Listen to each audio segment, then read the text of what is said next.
Serial के शुरुआत में पुलिस मिर्ज़ा साहब के घर के अंदर आती है और फिर सीरियल शुरू होता है। मिर्ज़ा साहब अपनी बीवी से बोलते हैं, आप अभी तक क्यों नहीं तैयार हुई जबकि आज घर में प्रोग्राम है।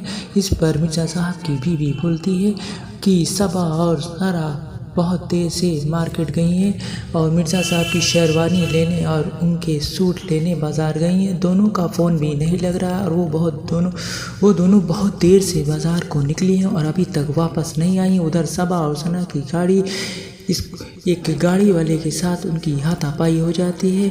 एक कार को पार्क करने के लिए उन दोनों की स्कूटी वो दोनों लड़के पार्क नहीं करने देते और फिर सबा की स्कूटी ख़राब हो जाती है और फिर उनकी स्कूटी वही लड़के सही कर देते हैं। अब दोनों मिर्ज़ा जी की शेरवानी लेने दुकान को निकल जाती हैं और वह शेरवानी खरीद रही होती है और फिर उन दोनों अपने लिए भी एक एक सूट खरीद लेती हैं। सबा सना को भी एक सूट दिलवा देती है। वो बोलती है कि ये मेरी तरफ से तुमको एक गिफ्ट है और वहीं दोनों लड़के उसी शेरवानी वाली दुकान पर आ जाते हैं जिनसे उन लोगों की स्कूटी खड़ी करने के लिए लड़ाई होती है और वो दोनों भी वही शेरवानी पसंद करते हैं जो सबा और ज़ारा ने पसंद की होती है। फिर दोनों शेरवानी के लिए लड़ाई करते हैं और शेरवानी को खींचने लगते हैं और शेरवानी फट जाती है और शेरवानी फिर किसी काम की नहीं रहती है और दोनों घर पहुँचते हैं।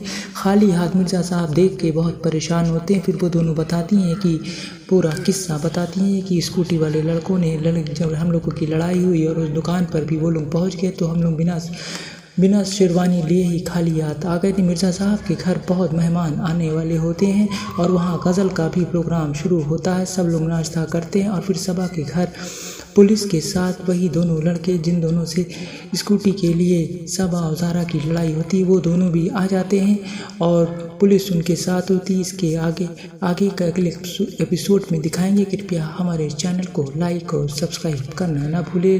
धन्यवाद।